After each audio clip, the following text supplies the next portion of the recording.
하시고 몸도 피곤하지 않도록 도와주셔서 짧은 시간이지만 집중하여 하나님의 말씀을 배울 때 큰 도움이 되고 은혜 받는 시간 되게 하여 주옵소서. 예수님의 이름으로 기도하옵나이다. 아멘. 성경 한 구절 마태복음 5장 4절 애통하는 자는 복이 있나니 그들이 위로를 받을 것이며. 지금까지는 이제 애통이라는 의미를 설명을 드렸다면 오늘은 이제 위로에 대해서 말씀을 드리도록 하겠습니다. 서론적으로 말씀을 드린다면 하나님께서는 애통하는 자만 위로해 주세요. 그러니까 애통하는 자만 위로해 주세요. 그러니까 애통은 뭐냐? 결국은 위로. 토설하며 자기의 죄를 하나님 앞에 애통하며 쏟아놓는 그들만 하나님이 위로를 해 주신다는 거예요. 그래서 이제 이 시간에 말씀을 드리고 싶은 건 뭐냐면 위로라는 단어. 성경이 위로라는 단어를 어떤 의미로 쓰느냐가 중요해요. 그냥 단순히 그냥 나중에도 설명을 드리겠지만 위로의 의미가 아니에요. 이거는 나중에 성령 하나님과도 밀접하게 연관이 되어져요. 그러니까 오늘 위로라는 내용을 들으면 성경 전체에 나와 있는 위로를 다 공부를 하는 거예요. 어떻게 이 위로라는 단어가 막 뿌리가 연결이 되어서 하나님이 이 위로를 통해서 어디까지 말씀하시는지를 이 시간에 배우는 시간 되었으면 좋겠습니다. 여기서 위로를 받을 것이며 라는 단어를 보면요, 이게 헬라어로는요 중요한 단어, 파라칼레오라는 단어. 왜 중요하냐면 하나하나 설명을 드리면 끝까지 가야 됩니다. 이 위로를 받을 것이라는 건 단순히 그냥 위로라는 얘기가 아니라 초청하다, 훈계하다, 격려하다, 애원하다, 간구하다. 그러니까 우리는 단순히 한글 성경으로 보면 위로라는 단어로 쓰지만 이 파라칼레오라는 단어는 위로의 의미도 있지만 훈계와 간구와 격려와 애원까지 이 내용이 이렇게 포괄적으로 설명을 한다는 거예요. 그리고 헬라어 문법은 미래 수동태예요. 나중에 설명을 드리겠습니다. 이 위로받을 것이라는 이 헬라어 파라칼레오는요 두 단어가 이렇게 모아진 거예요. 요 단어와 요 단어가 모아서 한 단어가 됐는데 요 단어를 나눠봤더니 파라라는 단어는 곁에, 이렇게 곁에 가까이, 칼레오라는 건 부르거나 초청하는 거예요. 그럼 요 두 단어의 의미를 합치면 위로라는 단어는 요 지금 헬라어 단어로만 보면 곁으로 초청해서 아니면 가까이 불러서 뭐 하는 거예요? 훈계하고 격려하고 위로하는 거예요. 의미가 확 달라지죠. 그러니까 우리가 헬라어를 공부하는 이유가 바로 이런 것 때문에 그런 거예요. 그냥 단순히 우리가 그냥 사전적이고 문자적인 의미로만 이 헬라어 사전적이고 문자적인 의미로만 위로라는 단어를 보면 그냥 위로의 뜻은 뭐냐면 따뜻한 말이나 행동으로 괴로움이나 슬픔을 덜어주는 것. 그러니까 따뜻한 말 한마디, 따뜻한 행동 하나가 어떤 사람의 슬픔이나 어떤 사람의 눈물이나 괴로움을 조금 덜어주는 것이 위로라는 사전적이고 일반적인 의미입니다. 그럼 우리가 잘 아는 것처럼 사람의 위로는요, 나의 괴로움이나 나의 슬픔이나 나의 눈물을 완전히 해결할 수 없잖아요. 이게 문제라는 거예요. 사람의 위로는 어느 정도까지는 그래 위로하고 격려하고 훈계하지만 완벽하지가 않다는 거예요. 이게 문제점이라는 거예요. 왜 완벽하지 못해요? 나도 내 문제 하나 해결 못해. 나도 슬픔이 있어. 나도 아픔이 있고 눈물이 있거든요. 애들 때문에 울고, 남편 때문에 울고, 돈 때문에 울고, 건강 때문에 울고, 목회하다가 울고, 이런 여러 가지 나의 슬픔과 괴로움과 아픔과 눈물이 있는데 누가 와가지고 참 내가 위로한다고, 참 걱정 많이 한다고 위로가 안 되는 거예요. 왜냐하면 피조물이기 때문에 그래요. 연약한 피조물이고 인간이기에 다른 사람을 위로할 수가 없습니다. 그러니 애통합니다. 누가 눈물로 막 슬퍼하고 애통하고 죄 때문에 탄식하고 부르짖는 그 사람 옆에 가가지고 누가 위로해줘요? 하나님만이 위로해 주는 거예요. 예수님께서 여리고에 나올 때 한 과부의 그 과부가 그 외동아들이 죽어서 슬픔 가운데 장례 행렬이 이렇게 따라오잖아요. 그때 예수님께서 그 외동아들을 잃은 그 여인, 그 어머니를 향해서 뭐라고 얘기해요? 울지 마라고 얘기해요. 울지 마라고 얘기해요. 그 얘기는 예수님이 그 여인의 눈물을 어떻게 해요? 해결해 주겠다는 거예요. 그러니까 예수님만이 울지 마, 내가 해결해 줄게. 우리 예수님만이 과부의 눈물을 씻어줄 수 있어요. 지금 성경은 그 얘기를 하고 싶은 거예요. 보세요. 삼위일체 하나님만, 예수님만, 성령 하나님만, 여호와 하나님만 나를 참으로 위로해 줄 수 있고, 나를 참으로 긍휼히 여겨줄 수 있고, 나를 참으로 불쌍히 여겨줄 수 있고요. 내 눈물을 완벽하게 씻어주시고요. 내 고통과 근심을 완전하게 해결해 주세요. 누가요? 삼위일체 하나님만. 지금 성경은 지금 그 얘기하고 싶은 거예요. 애통하는 자 누가 위로해줘? 하나님이 위로해 주지. 그럼 애통의 문제가 있으면 우리는 누구에게로 가라는 거예요? 하나님께로, 예수님께로 가라는 거예요. 그래서 위로라는 단어는 하나님께서 애통하는 자를 어디에? 자기 가까이 불러. 그러니까 내 옆으로 부르는 거야. 내 옆으로 불러서 가장 가까운 곳에서 위로하고 격려하고 훈계하는 거예요. 여기에 우리가 이제 파라칼레오라는 단어를 통해서 지금 우리가 찾아볼 수 있는 거예요. 이건 막 제가 억지로 막 이렇게 막 끌어당긴 게 아니라 있는 그대로의 단어. 그러니까 위로받는다는 이런 뜻이에요. 파라칼레오. 그 단어를 두 단어 합성을 두 단어를 이렇게 구분해서 봤더니 이런 의미야. 그 전체를 지금 정리한 게 요 의미라는 거예요. 여기서 이제 또 하나가 나가야 될 게 뭐냐면 이 위로를 받을 것이며 파라칼레오가 미래 수동태예요. 미래라는 건 뭐냐면 지금이 아니라 미래야. 근데 이 미래를 어떤 의미로 사용을 하는? 첫째는요, 미래의 어느 시점에 하나님에 의해서 받는 위로. 그러니까 내가 지금 애통해하고 슬퍼하고 있어. 내 하나님이 그게 내일인지 모레인지 한 달인지 1년인지 10년인지는 몰라. 그러니까 미래의 어느 시점에 위로를 해준다는 의미가 있어요. 근데 이거보다 더 중요한 건 두 번째 의미예요. 이거는 종말론적인 위로라는 거예요. 이 종말이라는 건 뭐냐면 이 세상이 끝나는 걸 종말이라고 얘기하잖아요. 끝난 이후면 어디예요? 하나님의 나라. 새하늘과 새 땅. 천국이란 말이에요. 그러니까 종말론적인 위로는 뭐예요? 이 땅이 아니라 이 세상에 종말이 임하고 하나님의 나라에서 하나님이 위로가 완벽하다는 거예요. 지금 성경은 우리에게 이 얘기를 지금 하고 있는 거예요. 그런데 이러한 내용들을 보면 애통하는 자는 위로를 받을 것이 어느 시점에? 미래. 또 하나는 종말론적인 미래. 새하늘과 새 땅이야? 이렇게 생각하면 우리 마음에 어떤 마음이 들어요? 그러면 지금 오늘을 살아가는 나에게는 위로가 없을까?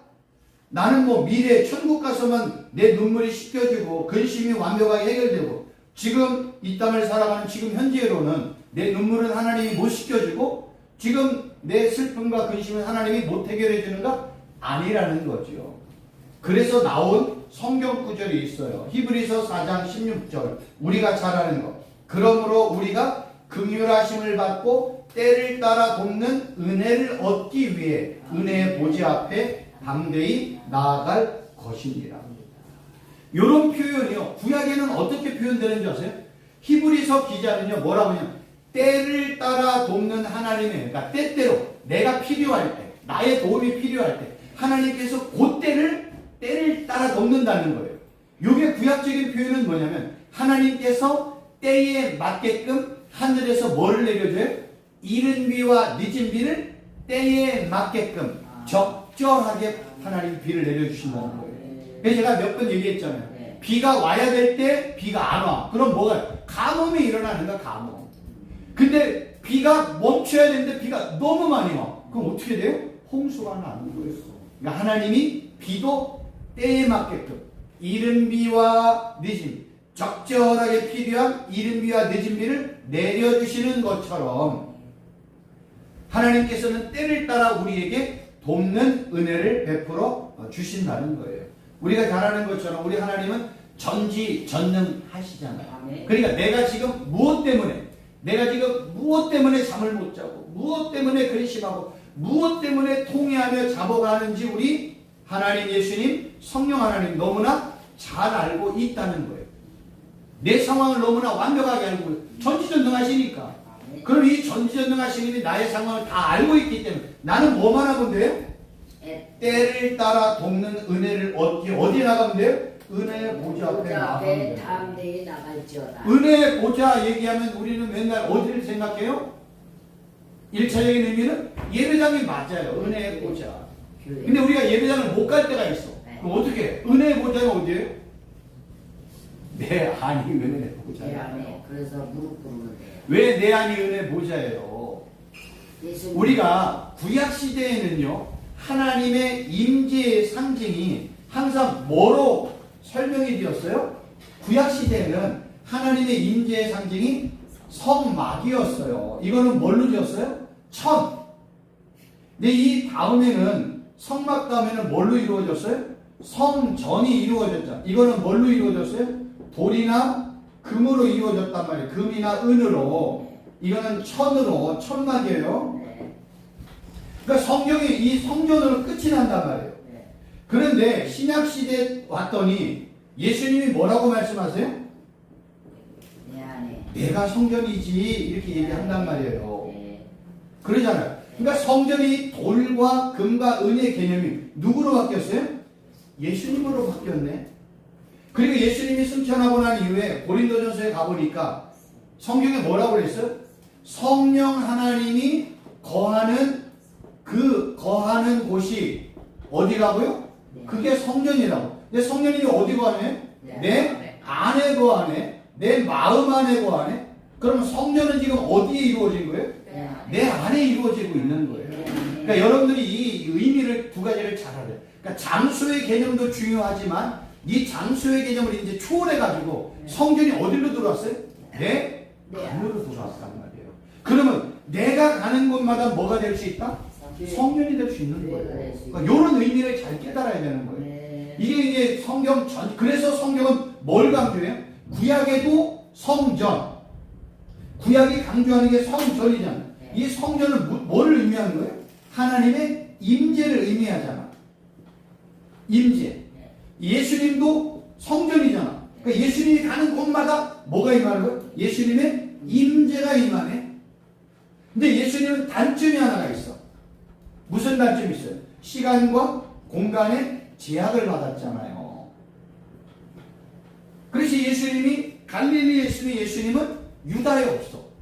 예수님이 유다에 있으면 예수님은 사마리아에 없어.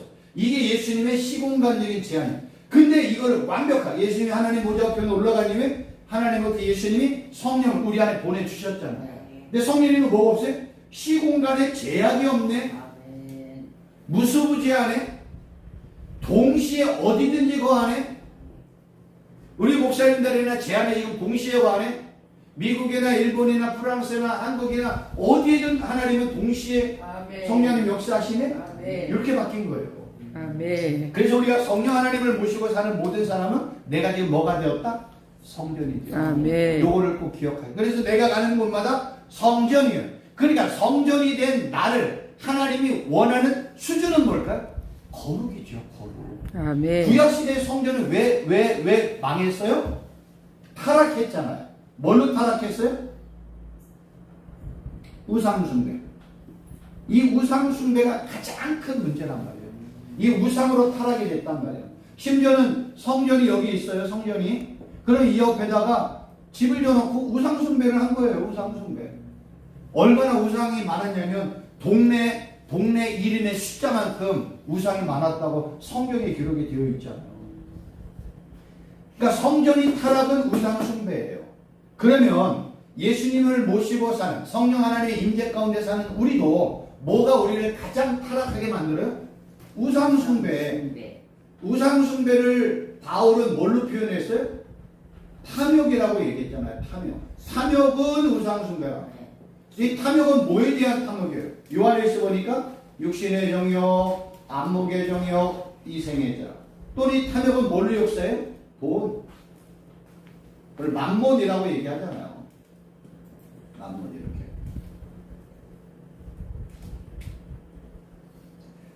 그러니까 성경이 이러한 내용들을 통해서 우리에게 말하고 싶은 것은 바로 뭐냐면 하나님의 위로는 지금은 항상 어때요? 일시적이야. 제한적인 거예요. 그러나 하나님의 진짜 완벽한 위로는 어디에서 이루어져요? 새하늘과 새 땅에서 이루어지기 때문에 지금 이 내가 너 위로해 줄게 라는 시점이 뭐라고 그랬어요? 미래 수동태예요. 내가 위로를 스스로 받는 게 아니에요. 하나님에 의해 내가 위로를 받기 때문에 수동을 쓰는 거예요. 미래 수동태라고 설명이 되어 있습니다. 그런데 이제 문제가 있어요. 이제 하나님께서는 아까도 말씀을 드렸지만 때를 따라 돕는 은혜를 줘요. 구약에는 늦은 뒤에 이른 뒤를 줬고 신약에는 때를 따라 필요한 은혜와 도움을 주시는데 문제는 하나님이 나의 기도를 어떤 때는 즉각적으로 응답해주고 어떤 때는 좀 미뤄서 응답해주고 어떤 때는 뭐 1년이든 5년이든 10년이든 미뤄진단 말이에요.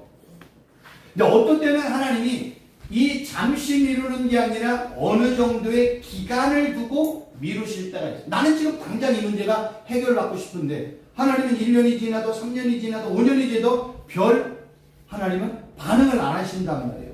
그 이유는 바로 뭐냐면 내가 지금 당하는 이 현실, 아픔, 슬픔, 상처, 어려운 환경을 통해서 하나님이 지금 나를 연단해 가는 과정이라는 거예요. 내가 지금 이러한 어려운 상황, 돈 때문에 어려운 상황이 나를 기도의 자리로 인도하기 때문에 내가 나 질병이 내가 하나님을 더 많이 의지하는 시간이 되어지고 더 많이 하나님 앞에 나가서 통회하고 작업하고 울면서 기도하는 시간이기 때문에 하나님이 이 시간을 지금 어떻게 해요? 조금 더 이끌어가는 거예요. 조금만 더 참아봐. 조금만 더 참아. 왜요? 유익하니까. 여러분 담금질 할 때 담금질은 그냥 불이 뜨거우니까 쇠 놨다가 아유 쇠 뜨겁지 바로 빼면 어떻게 되겠어요? 물러서 쓰지는 못하는 거예요. 또 어때요? 뜨거운 물에 찬물에 열탕에 냉탕에 들어갔다 나갔다 한단 말이에요. 그러니까 이 담금할 때는 조금만 더 참아. 한 번만 더 참아. 한 번만 더 참아. 그러면서 완벽하게 이 쇠가 강하게 될 때까지 담금질을 계속 하는 거예요. 그런 의미가 있을 때 하나님이 나의 기도의 제목들, 응답들을 조금씩 미루어 나간다는 거예요. 근데 이렇게 하나님의 연단의 과정을 내가 알아. 나를 지금 하나님이 만들어가는 과정인 줄 알아. 근데 그 연단의 과정, 슬픔의 과정, 가난의 현장에 있을 때, 질병의 현장에 있을 때, 아픔의 현장에 있을 때 나는 어때요? 죽을 것 같이 아프죠. 괴롭죠. 그래서 우리는요. 나에게 어떠한 문제가 닥치든지 간에 하나님이 나를 연단하든 연단하지 않든지 간에 나의 기도의 응답이 이루어지든지 안 이루어지든지 간에 나의 기도의 응답이 빨리 오든지 늦게 오든지 간에 나는 뭐 해야 돼? 무조건 하나님 앞에 가서 뭐 해야 돼? 부르짖고 통회하고 작업하고 매달리고 또 기도하고 또 기도해야 하는 거예요. 왜 이렇게 해야 돼? 살 길은 하나님께 있잖아. 살 길이 사람에게 있다면 사람을 찾아가야 되지만 우리의 살 길은 하나님께 있고 나의 문제 해결도 하나님만 해결해 주시네.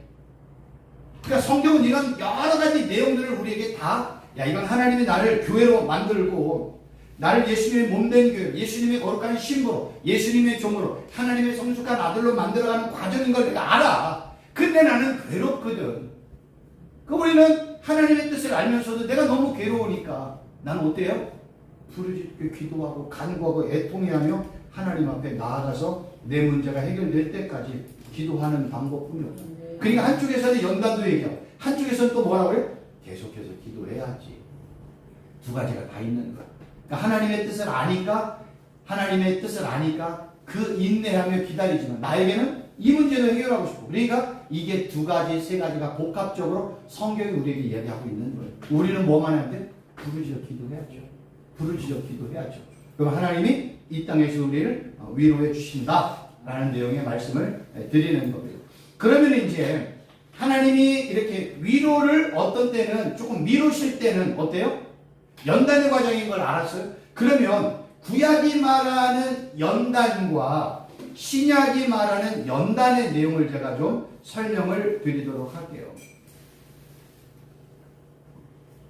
성경에 보면 이런 표현이 있어요.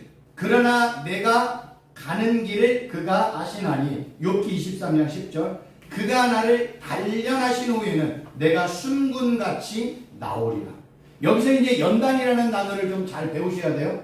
여기서 이 연단이라는 단어는요, 바한이라는 히브리어 단어예요.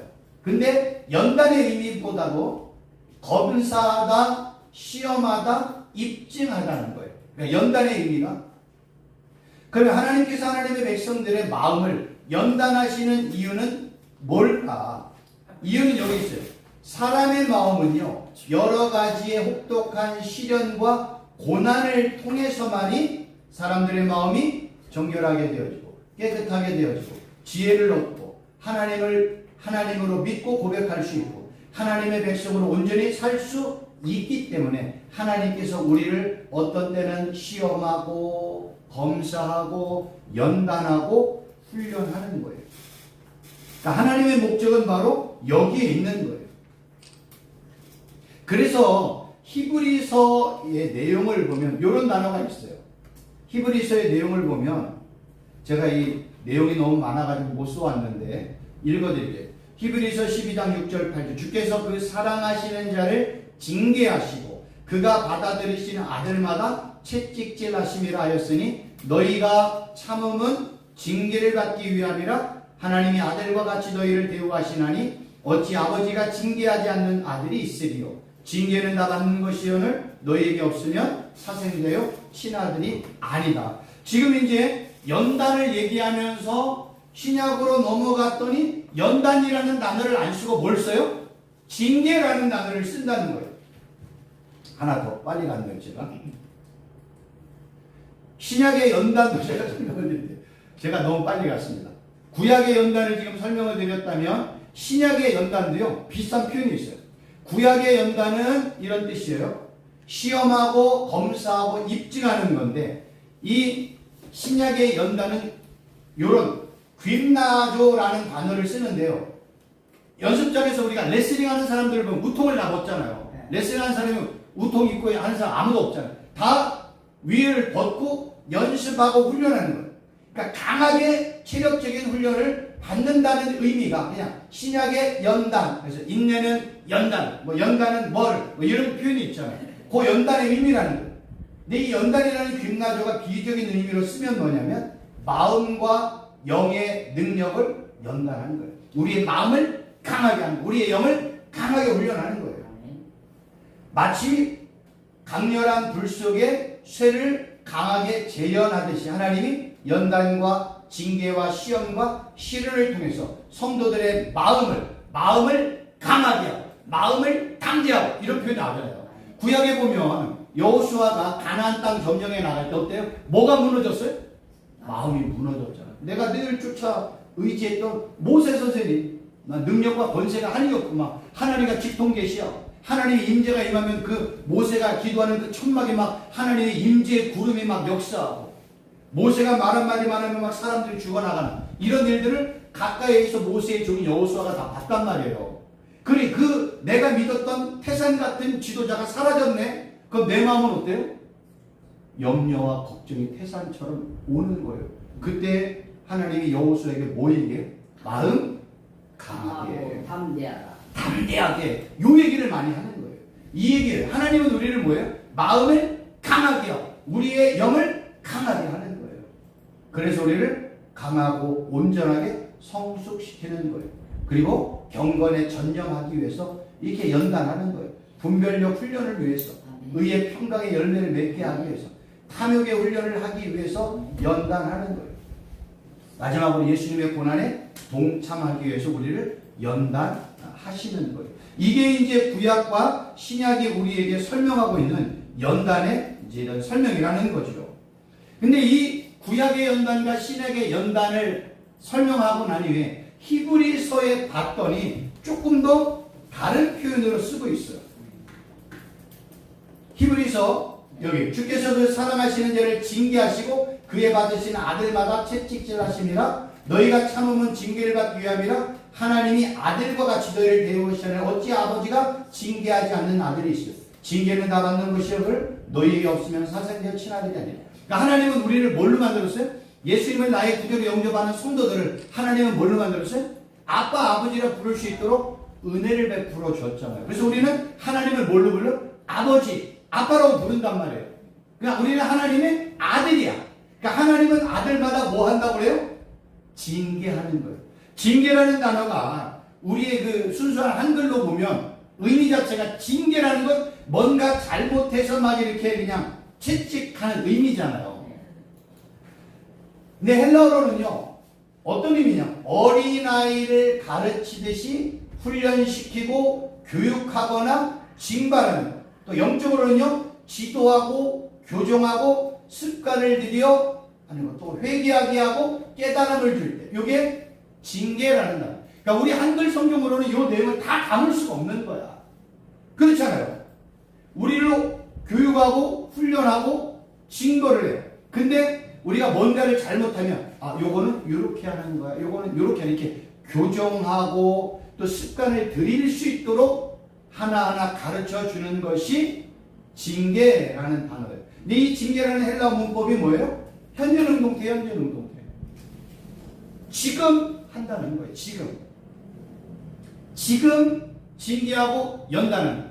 그래서 우리가 신앙생활을 할 때 하나님의 징계, 연단, 훈련, 하나님의 반복적인 어떤 습관을 교정하고 깨달음을 주고 회개하는 내용이 나에게 없다. 나는 지금까지 살아오는 동안에 하나님의 이 연단과 징계를 받아본 적이 없다. 그러면 뭐라는 거예요? 부패하고 너 사생자 아니야? 요 얘기하는 거예요. 너 사생자, 너 하나님의 아들 아니지? 요 얘기하는 거예요. 그러니까 하나님은 자기 아들을 반드시 뭐예요? 훈련하지요. 교육을 시키지요. 잘못하면 징벌도 하지요. 영적으로 지도하고 잘못된 것을 교정시키고 습관을 들이도록 하지요. 회개하고 깨달음을 주지요. 내가 누구라면? 하나님의 아들과 딸이라면, 내가 예수님의 제자라면, 내가 하나님의 나라라면, 내가 예수 그리스도의 정결한 신부라면, 내가 예수님의 참 종이라면 하나님은 반드시 나를 뭐예요? 징계하고 훈련하고 연단하고 가르치고 훈계하고 강하게 한다는 거. 나는 누구니까? 딸이니까. 그러니까 성경은 지금 요 얘기를 하고 싶은 거예요. 그러니까 하나님의 연단, 구약, 신약의 연단, 그리고 히브리서의 징계는 내가 누구니까? 하나님의 아들과 딸이니까. 그거 아시겠죠? 성경은 지금 그 얘기하고 싶은 거예요. 하나님은 누구만 연단시켜요? 아들만. 내 아들만. 내 자녀만. 내 제자만. 내 신부만 하나님은 연단하고 훈련시키는 거예요. 요게 이제 위로라는 단어를 통해서 하나님은 위로를 미래에 어느 시점에 한다고 얘기했잖아요. 또 하나님은 이 위로를 지금도 한다고 했잖아요. 근데 지금 하나님이 위로하는데 어떤 데는 즉각적으로 응답을 해줘. 근데 어떤 데는 하나님이 이 위로를 나중으로 미뤄. 왜요? 우리를 연단하고 징계하고 훈련하기 위해서. 그래서 구약의 연단과 신약의 연단과 히브리 성경에 언급했던 징계라는 단어까지 설명을 드렸습니다. 그러니까 지금 위로라는 단어를 통해서 막 지금 뿌리가 연결이 돼, 다 지금 연결되어 있어요. 하나 더 보면 이제는 성경에서 참된 위로자는 처음에 제가 누구라고 그랬어요? 하나님, 예수님, 성령 하나님이에요. 그런데 성경에 이 보혜사라는 단어를 보면 아까 위로라는 단어와 똑같아요. 보혜사라는 단어가 헬라어로는요 파라클레토스예요. 근데 이 단어의 뜻은 뭐냐면 돕는 자, 중재자, 변호자, 위로자, 보혜사, 대언자. 이게 다 성령 하나님의 뜻이에요. 의미예요. 성령 하나님의 의미예요. 이 파라칼레토스가요 어디에서 유래되려면 파라칼레오. 아까 이 파라칼레오는 뭐라고 했죠? 위로. 이 파라칼레오는 뭐로 나눠졌어요? 파라와 칼레오예요. 이 두 단어는 아까 뭐라고 그랬어요? 자기 가까이에 불러서 위로하고 격려하는 게 뭐라고 그랬어요? 위로라고 그랬잖아요. 근데 그 위로의 뿌리가 뭐와 똑같아요?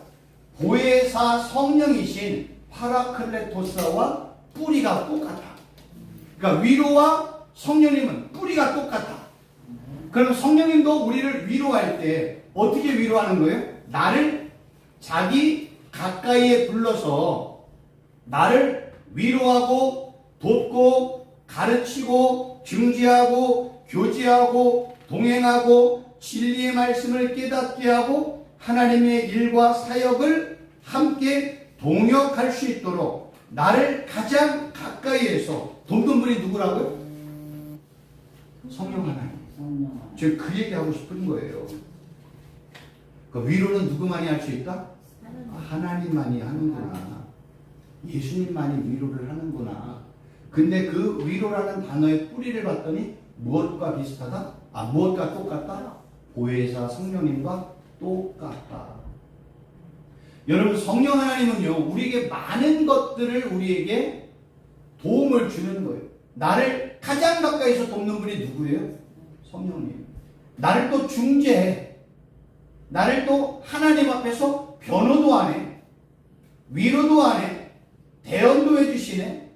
제가 오늘 또 오기 전에 성경을 읽었더니 우리 성령님은 우리를 위해서 하나님 앞에 또 간구도 하시네. 기도도 하시네. 그러니까 이런 모든 일들을 하시는 분이 성령 하나님이시라는 거예요. 그래서 이런 모든 성경에 이러한 내용들을 통해서 우리에게 말하고 싶은 건 뭐예요? 애통하는 자를 위로하는 분은 누구다? 하나님, 예수님, 성령 하나님만이 우리를 참되게 위로해 주신다는 거예요. 근데 참되게 위로하는 분이 내 옆에 없으면 어떻게 돼요? 위로가 땡이잖아요. 예수님이 야 울지 마, 내가 너 위로해 줄게. 야 걱정하지 마, 염려하지 마, 내가 다 도와줄게. 예수님이 옆에 없어. 그럼 그 도움과 위로는 참된 도움이 못 되는 거예요. 그래서 예수님께서 하나님 보좌 우편에 올라가시기 전에 뭐라고 약속을 하셨어요? 마태복음 우리가 잘 아는 28장 20절에서 예수님이 그랬어요. 세상 끝날까지 우리와 항상 함께 하시겠다고. 내가 너 영원히 함께 할게. 이런 말, 내가 너 영원히 함께 할게. 예수님 마지막 승천하시면서 예수님은 그냥 육신의 몸으로 승천하셨잖아요. 근데 그 예수님이 내가 너와 영원히 함께 할게. 그럼 있는 사람은 뭐라 그래요? 예수님이 가셨는데 어떻게 나와 영원히 함께 하셔? 예수님이 너희가 몇 날이 못 돼요? 위로부터 내려오는 능력을 입히올 때까지 이 성에 머물러 있어. 열흘을 머물러 있었잖아요. 그때 성령님이 마가다락방에 역사해가지고 그 마가다락방에서 역사하신 그 성령님의 임재, 성령의 능력과 충만을 받은 성도들이 가는 곳마다 성령 하나님이 역사하시잖아요. 그러니까 성령 하나님 우리와 늘 함께하는 것을 예수님이 약속해 주신 거예요. 우리가 또 아는 것처럼 예수님이 마태복음 1장 23절에 보면 예수님의 이름을 뭐라고 그래요? 아들을 낳으리니 그 이름을 예수라 하라. 그리고 그 예수에 대해서 뭐예요? 그 이름은 임마누엘이라리라. 임마누엘의 뜻이 뭐예요? 하나님이 우리와 함께 하신다. 요 의미예요. 그러니까 성경에서 예수님을 설명할 때는 어떻게 설명해요? 예수님이 우리와 함께 한다. 요 얘기를 하는 거예요. 그래서 예수님이 진짜 예수님의 제자들과 함께 하셨잖아요. 예수님의 12제자, 12사도들과 함께 예수님이 함께 3년 6개월 동안 공생애를 하시면서 그들과 함께 했잖아요. 그러니까 함께하는 모습을 보여주는 거예요. 그리고 그 예수님이 하나님 보좌 우편으로 올라가시면서 성령 하나님 우리에게 보내주시면서 야 성령 하나님 너희와 함께하는 걸 내가 약속을 줄게. 기다려. 그 약속대로 성령 하나님이 우리와 함께 하시잖아요. 그래서 성령 하나님 우리와 함께 하시기 때문에 성경은 성령님이 우리와 영원히 함께하는 거예요. 우리가 이 땅에 사는 동안에 우리 육신이 딱 끝이 나잖아요. 그럼 나는 죽는 순간 누구와 함께 영원히 사는 거예요? 예수님과 함께 영원히 사는 거예요. 성경은 그 얘기하고 싶은 거예요. 우리가 예수님을 나의 구주로 영접하면 우리가 영원한 생명을 얻고 영원한 하나님의 나라 새하늘과 새 땅에 대한 시민권을 얻잖아요. 그리고 우리는 하나님의 나라에 가서 예수님과 함께 영원히 사는 거예요. 이게 천국이라니까. 여러분 천국의 개념을 잘 이해를 하셔야 돼요. 우리는 천국에 왜 가야 돼요? 뭐 하기 위해서? 예수님과 함께 영원히 살기 위해서. 아멘. 아셨어요? 네. 그게 목적이에요. 아멘. 천국에 가면 우리가 원하는 그 금으로 된 집, 다이아몬드로 된 집 있다 없다? 없다고 제가 말씀을 드렸잖아요. 왜 없냐? 어떤 분이 있다고 얘기를 해요. 있다고 하면 성경에 근거를 해야 되잖아. 여러분 어떤 분이 어떤 얘기를 하면 반드시 성경적인 근거가 있어야 돼요.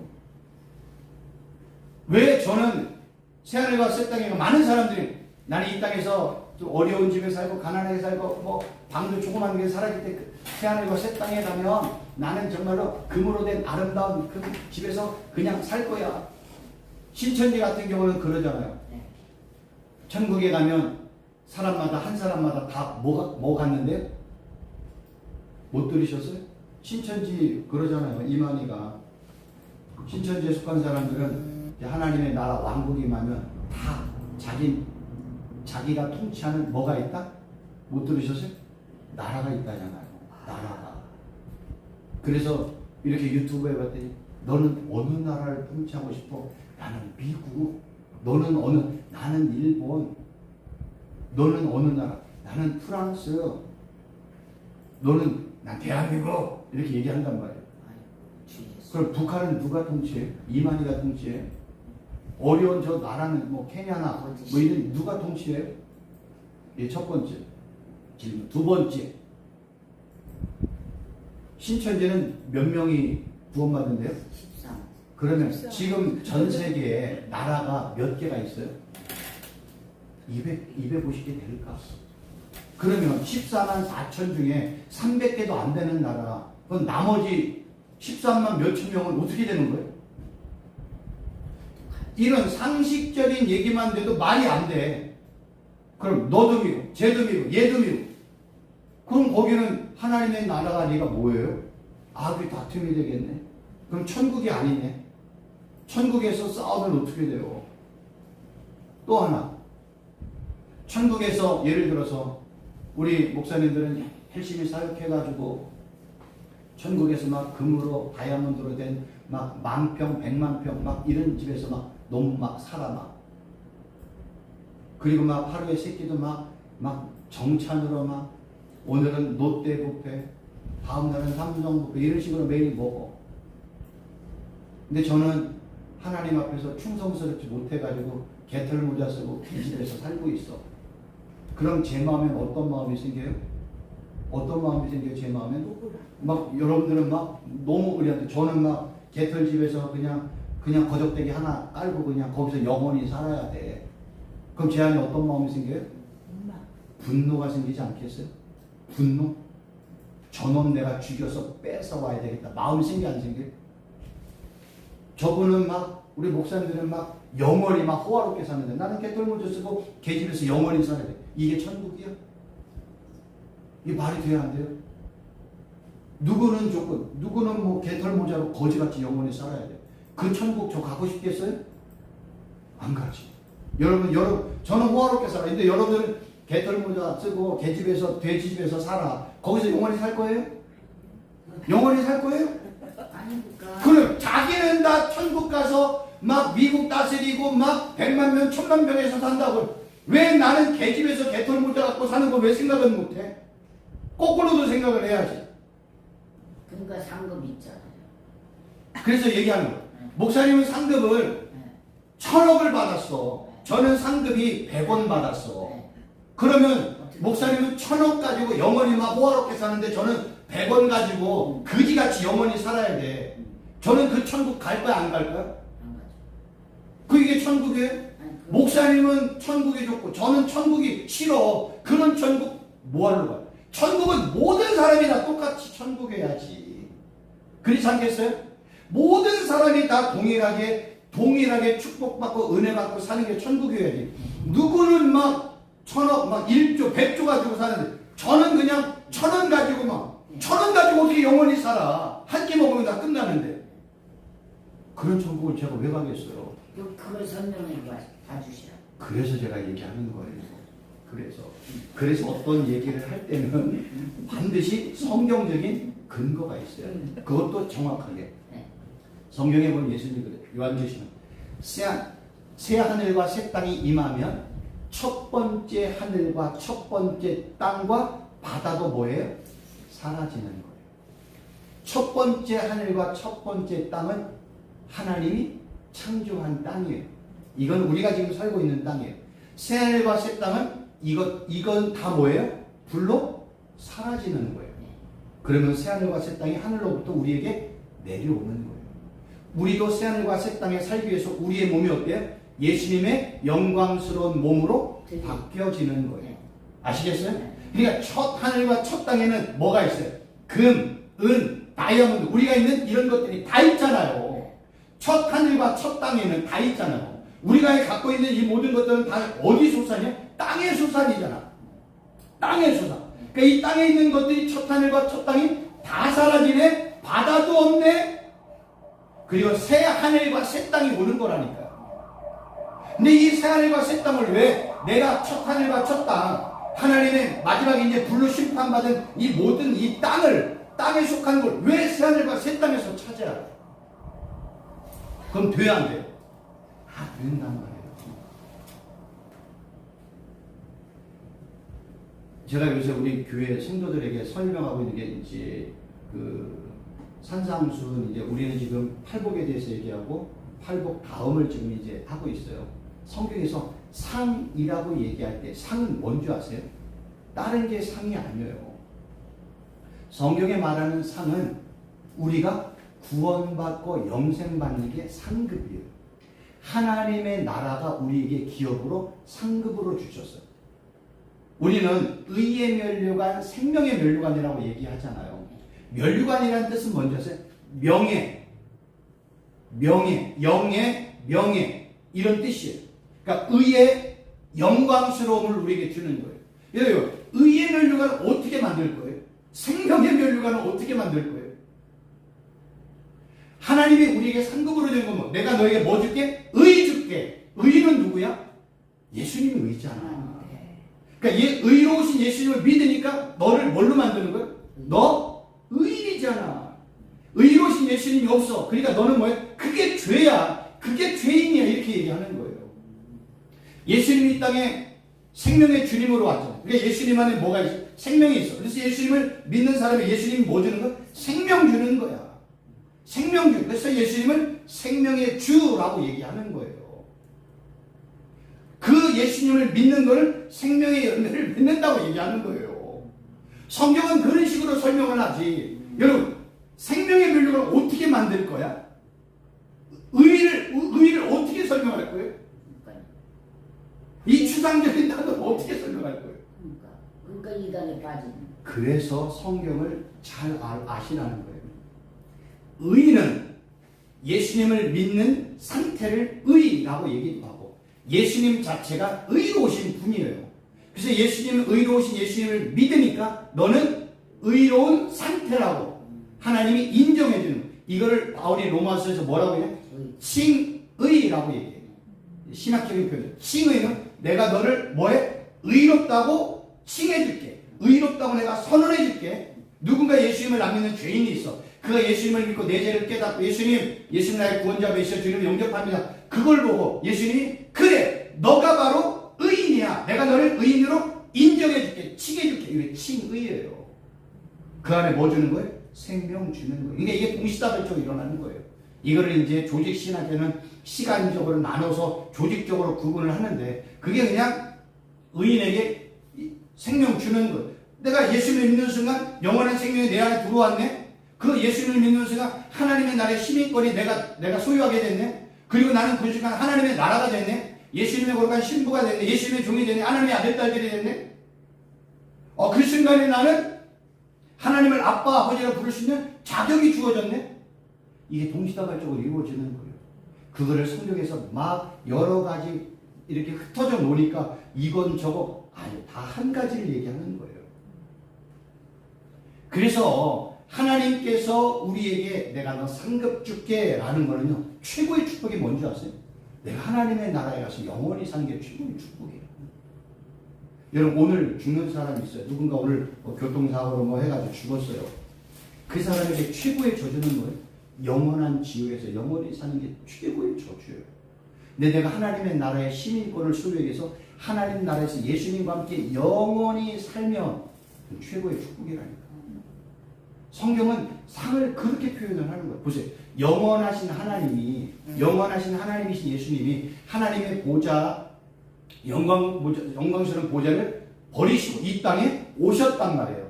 이 땅에 영원하신 그 하나님이 3년 6개월이라는 짧은 공적 생애를 하시면서 뭐를 전할까요? 3년 6개월이면 나는 영원한 하나님의 보좌 편으로 영광스러운 하나님의 나라에 들어가야 돼요. 그 영원하신 하나님이 3년 6개월 동안 와가지고 갈릴리, 사마리아, 유대 땅을 돌아다니면서 뭘 전할까? 영원하신 하나님이 아픈 자 치료해주고 가난한 자 부자 만들어주고 병든 자 안진병이 이렇게 이거 할까? 그 안에는 다른 내용이 숨겨져 있는 거예요. 다른 내용이 숨겨져 있는 거예요. 보세요. 내가 지금 가난한 자를 부자로 만들었어. 그리고 병든 자를 치료해줬어. 그러면 예수님의 치료가 영원히 가요? 다른 병이 또 오는 거예요. 죽는다. 그리고 나이가 들면 아프고 고난이 와요. 그런 일시적인 축복이나 주기 위해서 예수님께서 하나님의 영광 보좌를 버리고 이 땅에 맡겼어요. 절대로 그렇지 않아요. 뭘 줄까요? 영원하신 하나님의 최고의 축복은 영원한 것 주는 거예요. 그래서 구약시대 영원한 것을 뭘로 보여줬어요? 하나님으로 보여줘요. 너 이 말씀에 순종하면 너 내 백성으로 살고 나는 너의 하나님이 되어줄게. 신약으로 가서는 뭐예요? 그 영원하신 하나님이 우리와 동행하시잖아요. 그리고 교회 시대는 그 영원하신 성령님이 우리 안에서 우리와 함께 하시네. 지금 하나님이 우리와 함께하는 축복을 지금 보여주고 있는 거예요. 구약과 신약과 교회 시대를 통해서. 그리고 그것이 끝난 이후에 우리는 영원하신 예수님을 눈과 눈이 마주 보면서 예수님과 함께 영원히 사는 거예요. 그게 천국이라니까. 그러니까 지옥과 천국의 구분을 다른 말로 표현하면 지옥에는 뭐가 없다? 예수님이 없어요. 천국에는 누가 있어요? 우리 예수님이 계시는 거야. 그러니까 천국은 예수님과 함께 영원히 사는 곳이 천국이야. 그래서 어떤 사람이 이 땅을 예수님이 없이 지금 살아가는 사람은, 예수님을 믿지 않는 사람은 요한복음에 하나님의 진노가 머리에 머물러 있느니라. 이 머물러 있느니라는 단어가요, 현재 능동이에요. 그러니까 예수님을 지금 믿지 않는 사람은 지금 하나님의 진노 가운데 살고 있는 거야. 지금 현재요. 그러니까 예수님을 믿지 않는 사람이 이 땅에서 뭐 사는 거예요? 지옥의 삶을 사는 거야. 심판의 삶을 사는 거야. 그리고 죽어서 영원한 심판으로 들어가는 거야. 영원한 지옥으로. 그러니까 성경이 이런 내용들을 우리가 알지 못하면 그냥 내가 생각하고 싶은 천국, 내가 원하는 천국만 생각해요. 그럼 안 된단 말이에요. 내가 원하는 금은부와 하나님의 나라 없다니까. 금은부와 있으면 어떻게 돼요? 적게 갖고 있는 사람은 우리 목사님 갖고 있으면 어떻게 해요? 밤에 칼 들고 들어가서 목사님 죽이고 그거 뺏고 싶지 않겠어요? 나 지금 배고파 죽겠는데. 여기 보니까 목사님은 막 맨날 막 이 목사님 부르고 뭐 김효정 목사님, 김효경 목사님 불러가지고 매 잔치. 나는 저쪽에서 그냥 쥐엄내를 하나 먹고 있어. 그러면 나 같은 사람 몇 사람 모아가지고 틀림없이 저 목사님 잘 때 가가지고 다 죽이고 저 물건 취하자 라고 안 그랬어요? 다 그러지. 그게 무슨 천국이야. 거기에 또 탐욕이 있네. 그러면 또 불교처럼 야 우리 다시 다 없애고 다시 그냥 윤회로 또 가자. 이건 불교. 우리는 그냥 기독교는 뭐야? 처음 있으면 끝까지 가는 거야. 그냥 영원으로 가는 거예요. 그러니까 이 땅에 시작이 있고 이 땅에 끝이 있잖아. 종말이 있잖아. 이게 인간의 역사예요. 그럼 이 시작의 전에는 뭐가 있어요? 영원. 끝의 뒤 뭐예요? 영원. 영원이라는 속에서 그냥 단지 창세기 1절부터 요한계시 22장 21절이 있는 거예요. 끝. 요거 끝나면 뭐예요? 영원으로 간다니까. 그래서 우리가 성경을 좀 잘 알아야 되는 거예요. 그러지 않으면 내가 생각하는 얘기를 하면 안 된다니까. 내가 생각하는 얘기를 하다 보면 여기서 이 얘기 저기서 저 얘기. 어떤 분은 그래요. 어떤 목사님은 그래요. 제가 어떤 테니스 모임에 갔더니 거기 어떤 분 천국에 가면 테니스장이 있대. 아니 제가 묻고 싶다. 목사님 어떤 근거로 그러세요? 어떤 근거? 만약에 그 목사님이니까 설교 중에 천국에는 테니스장도 있고 여러분이 이 땅에 사는 거 다 있다고 그래요. 그러면 어떻게 돼요? 첫 하늘과 첫 땅 사라져요. 바다도 없대요. 그리고 새 하늘과 새 하늘과 새 땅이 새롭게 임하는 거예요. 그럼 새 하늘과 새 땅은 첫 번째 하늘과 첫 번째 땅에 없는 것들이 새 하늘과 새 땅에 형성이 되겠죠. 그게 뭔지는 아무도 모르니까. 그러니까 이 땅의 것을 우리가 천국에서 찾으면 돼야 안 돼? 안 된다는 거예요. 그러니까 성경은 이 땅에서도 내가 너에게 뭐요? 위로자가 되어줄게. 새하늘과 새 땅에서도 그러죠. 눈물을 씻으며 우리의 마음이 거기에는 뭐 독사의 굴에 소리를 집어넣고 뭐 이렇게 뒹굴고 사자와 뒹굴고 거기는 뭐가 없대요? 해가 없다. 이걸 표현하는 해가 없다. 평화롭다. 영원히 평화롭다. 내가 눈물 씻겨줄게. 거긴 영원한 위로와 은혜와 축복만 있다. 이런 것들을 설명을 하는 거예요. 우리는 새하늘과 새 땅을 그냥 단지 성경에 나와 있는 19장, 20장, 21장, 20장 요한계시록 4장뿐이 몰라. 그러니까 간간히 복음서에 언급된 천국에 대한 내용을 몰라요. 그걸 가지고 우리가 어떻게 알아요? 사도 요한이 봤던 그 환상, 하나님의 나라를 단지 자기가 알고 있는 수준의 인간적인 표현으로만 했지. 진주가 있고 자주 그렇게처럼 보였지. 그러니까 그게 있겠습니까? 그게 다 이 땅 처음 하는가 처음 땅에 있는 것들인데 그렇지 않겠어요? 그러니까 요 기준을 하나 딱 잡고 천국은 우리는 저도 잘 몰라요. 그러나 처음 하늘과 처음 땅에 있는 건 아무것도 없어. 옛날에 어떤 노래 보면 천국에 하나님의 나라에 황금집 짓고 맨션 짓고 이런 멋진 그냥 파라다이스처럼 얘기하니까 천국이 그런데 천국은 그렇지 않아요. 그거보다 더 100만 배, 억만 배 좋겠죠. 중요한 건 뭐예요? 예수님과 함께 영원히 사는 거예요. 그게 최고의 축복이에요. 어디에서? 영원한 새하늘과 새 땅에서 하나님과 예수님과 성령 하나님과 영원히 사는 이게 어떤 축복인지 우리 모르니까 에이 그거 별거 아니네. 예수님 믿고 여기도 그런데 난 참 돈이나 많았으면 좋겠다. 그러니까 신앙에 아무것도 모르고 그냥 얘기하는 거예요. 그냥 내 감정으로. 예수님과 영원히 함께 사는 게 얼마나 중요한지는요. 지옥에서 예수님 없이 영원한 사람에게 비하면요. 이거는 비교할 수가 없어요. 이거는 감히 비교가 안 되는 거예요. 누구만이 알아? 오늘 죽은 그 사람이 예수님을 믿었느냐 안 믿었느냐에 따라서 야 진짜 세상에 그 어떠한 것보다 하나님의 나라에서 예수님과 영원히 함께 사는 게 최고의 축복이라는 걸 오늘 죽는 사람만 아는 거예요. 우리는요. 예수님이 이 땅에 다시 올고 그걸 기대할 것도 없어. 그 예수님이 1년 후에 올지 10년, 100년 후에 올지 나는 몰라. 이거보다 더 억만 배 중요한 게 뭔지 내가 오늘 죽으면 판결이 나요. 낙원이냐 지옥이냐 음부냐 낙원이냐 딱 갈라져요. 죽었는데 예수님 한 번만 기회를 주시면 내가 우리가 천주교예요? 천주교에서 거짓말로 가족들이 헌금을 하면 이렇게 그냥 내 죄가 하나씩 감해지고 그게 무슨 천국이야. 성경이 다 뒤집어지는 거죠. 오늘 죽는 사람에게 있어서는 예수님과 함께 영원히 사는 게 그게 얼마나 세상에 어떤 것과도 비교할 수 없처럼 얼마나 화려하고 영광스러운 거는 그 사람만 아는 거예요. 지옥에 있는 그 사람만. 내가 만약에 지옥에 있어요. 금은 뭐가 무슨 의미가 있어. 다이아몬드 지금 무슨 의미가 있어요. 예수님과 함께 영원히 사는 게 내 축복이죠. 하나님의 나라에서 이거를 우리는 너무 무가치하게 여기는 가치가 없는 것처럼 별것 아닌 것처럼 예수님 믿는 게 야 내 죽으면 100만 원이 더 중요하지 이런 마음이 있어요. 탐욕스러운 마음, 죄된 마음, 이 더러운 마음 이런 것들이 있으니까 진짜 예수님을 믿는 게 뭔지를 모르는 거예요. 아시겠어요? 이런 거를 제대로 알아요. 저도 잘 몰랐는데 이렇게 연구를 하다 보니까 제가 어디 제 마음대로 막 해요? 다 성경에 있는 단어, 헬라어, 히브리어 단어를 공부하고 그거를 연결하고 종합한 것 뿐이에요. 저는요. 제가 어디서 딴 것 가지고 얘기할 거 있습니까? 이런 것만 여러분들이 여기서 잘 배워나가셔도 여러분에게 큰 사역의 유익이 되리라 저는 생각되어집니다. 질문 없을 줄 알고 기도하고 마치겠습니다. 하나님 아버지 하나님의 말씀을 잘 깨닫고 공부하고 연구하고 내가 받은 은혜로운 말씀을 성도들에게 잘 전하는 우리 복된 목사님들 사역자들 되게 하여 주옵소서. 예수님의 이름으로 기도하옵나이다. 네, 수고하셨습니다. 감사합니다.